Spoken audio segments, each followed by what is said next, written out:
Hello po mga ka-greenie, good day mga ka-greenie. Sa mga hindi pa po nakapollow sa aking FB account, ka-greenie Ana po, yan ilalagay ko sa screen.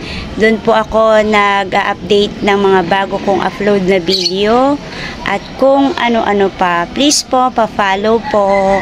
Ngayon punta tayo sa aking vertical. Ito po yung vertical area ko dahil meron po akong gagawin sa aking Darly Sunshine. Ayan, kunin ko po siya, ayusin ko po siya, mas pagagandahin ko pa po siya. Ayan, dalawa kasi sila. Yung isa pa ay ito kasi medyo ano na siya babang-baba na siya sa pat niya. Kaya talagang dapat maayos ko na siya. Ayan po. At ito yung aking unang Darly Sunshine. Marami na siyang mother of millions. Ilagay muna natin siya dito. Ang dami-dami na niya. Ayan. Hindi ko alam kung bakit marami siya mother of million, samantalang ang layo-layo naman niya. Ito. May mga patay na rin na stem, kaya kailangan na talaga siyang ayusin. Ayan. Iisa-isahin ko lang siyang bunutin para po maayos natin. Makita natin kung may mga patay na at kasi kung patay na yung iba, ikakat na natin sila. I-rearrange ko siya. Ilalagay ko po siya sa bagong pot at bibigyan ko rin siya ng bagong soil. Pero pwede pa rin naman pong gamitin yung soil niya. Ako po, pag ginagamit ko yung mga old soil ko, reuse na soil ko, binababad ko po sila sa diethane at saka sa Sevrin, pang fungicide at saka insecticide po. Yan, no? Ang laki.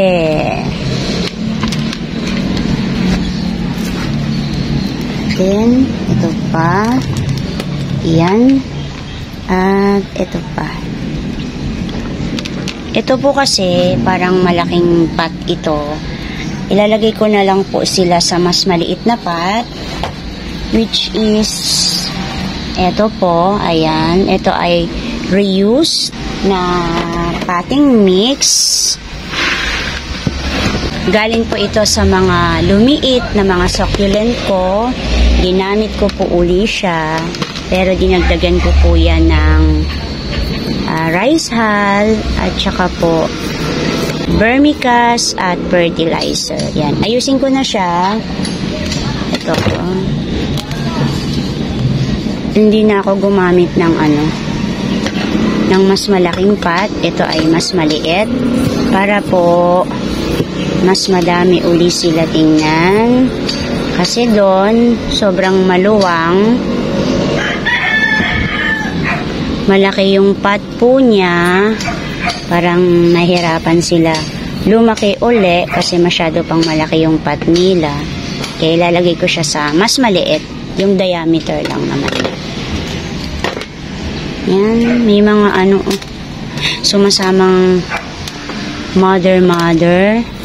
Kaya tanggalin natin sila. Ito rin. Yan, no, ang laki. Hindi ko na siguro tatanggalin yung niya, soil niya. Ganyan na siguro siya as is. Ayan, no. Dito ko siya ilalagay sa gitna. Oh, may mga natatanggal. Dito ka nga muna. Ito sa gitna. Ayan, dito, pag ganyan. At saka yung doon dito. Hulog na yung mga soil. Ganon talaga, makalat talaga magripat, mag-propagate ng mga succulent. Hindi mo talaga maalis na hindi magkalat. Dahil nahuhulog at mahuhulog talaga ang kanilang mga soil. Yan. Okay. At ikakat ko na to kasi ito ay deads na. Deads na siya. Ito, pwede na nating i-propagate yung ano niya, yung kanyang leaves. Ano pa? Yan. At ito, super healthy, oh. Ang healthy. Dito ko siya ilalagay. Or dito sa likod. Mas okay siya dito. Kasi ito naman, putulin ko na yung mga ito, oh. Tsaka ito. Kasi patay na. Ayan. Para magka-offset siya. Meron pa dito. Ayan. Dito ko siya ilalagay. Ibali pa ganyan. Ayan. Mas okay siya sa ganyang ayos. Ito, pinutol ko lang dito kasi medyo ano na siya. May stem na siya na patay. Kaya tinanggal ko siya. Ito rin. Yan. Fill in tayo dito kasi medyo open yun dito. Nagbawas ako ng soil muna. Tanggal ko muna sila. Dahil masikip.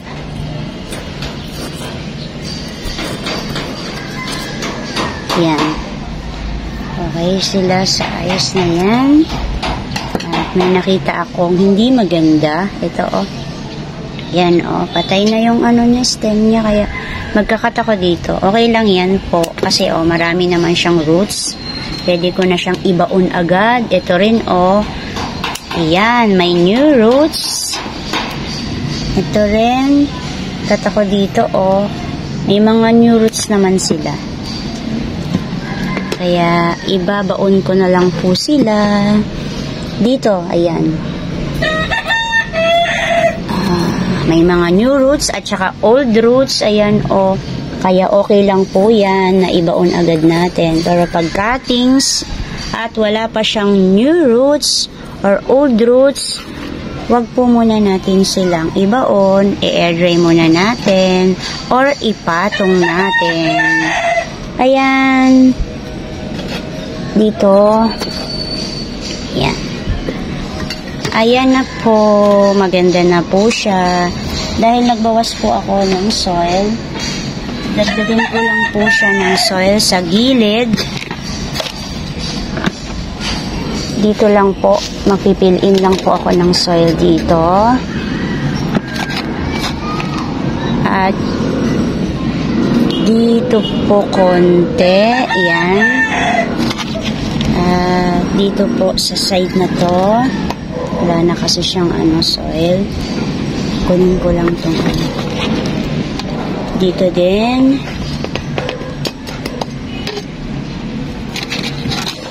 Dito din po. Ayan. Ayan. Dito po, one more. Dito rin po sa gitna, ay sa gilid. Ito po, oh. Ayan, oh. Wala na siyang soil dito. Lagay tayo ng soil dyan. Ayan. Itong bumaba naman siya. Iangat natin. Okay. Maglagay tayo ng pumice on top. Ayan. Pati dito. Yan, may mga pumice na rin yung mga leaf nila. Okay lang yan. Tanggalin na lang natin mamaya. Yan, dito. At dito.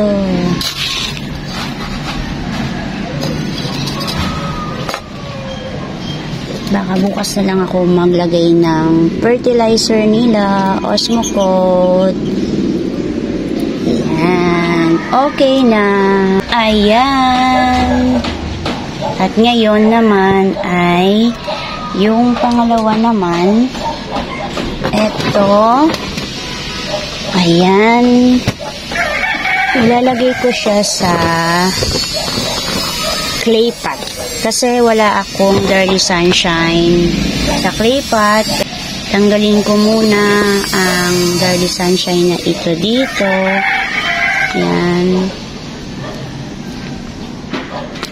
Konti na lang din kasi ito eh. Kaya kailangan ko na siya talagang matanggal. Ayan, may mga patay na siya na stem. Yan, o, bulok na. Siguro, mga 2 pot ito. Marami akong mapopropagate na mga maliliit. Yung mga maliliit, tingnan natin kung saan ko siya mailalagay. Ayan, o, yung kinat ko, meron na siya. Cut uli natin to dito.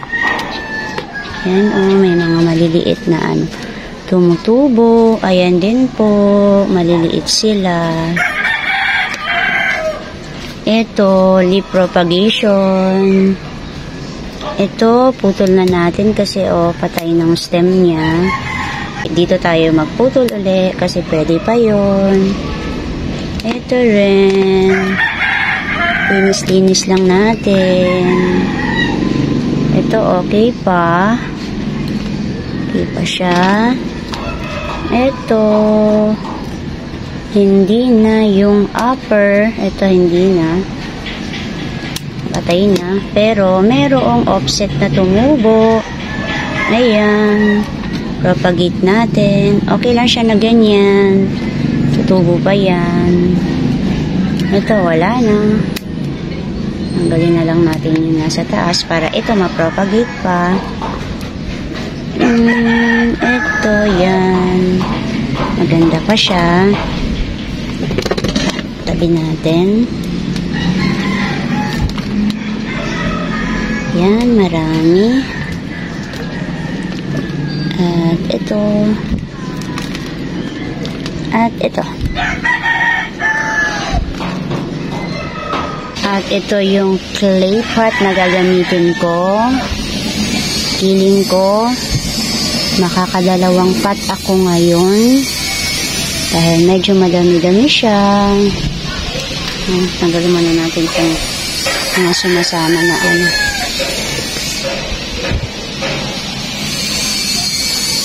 Ayan. Wala kasi akong Darlie Sunshine sa aking plant rack. Napansin ko wala pala. Kaya maglalagay ako ngayon. Ito muna kasi medyo madami ito. At ito. O, diba? At lagyan natin ng mas maliit. Yan. Oh. See? Yan.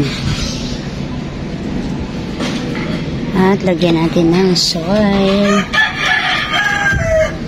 Dito.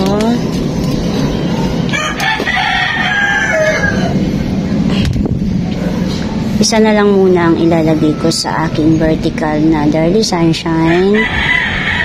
Kasi nga, nandiyan na pudpod o naubos ang aking succulent dito sa aking plant rack. Kaya, magpipiliin muna tayo. Kaya tayo ng yamis. Ayan.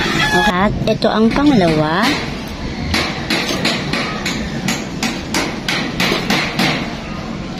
Ayan. Medyo madami pa naman. Ang pangalawa, buong ko lang konti. Ayan, medyo madami-dami pa ang pangalawa. Ibaon ko lang konti. Ito rin, oh, diba? Ang cute. Ito pa, ang cute. Oh, diba? Ang cute. Ito dito. Ito yung mga maliliit dito. Ayan, dito. Diba? Nakadalawang pot talaga ako. Ito dito. Ito, meron pa. Dito. Oh, cute. May mga maliliit. Pero sisingit na lang natin. Oops. Ito ang taas ng ano niya. Ano na yun.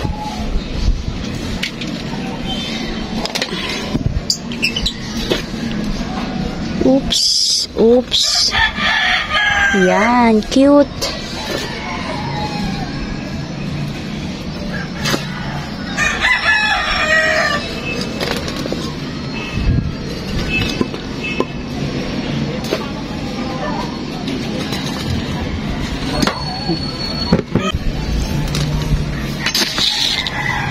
Buti na lang may natira pa akong pamis.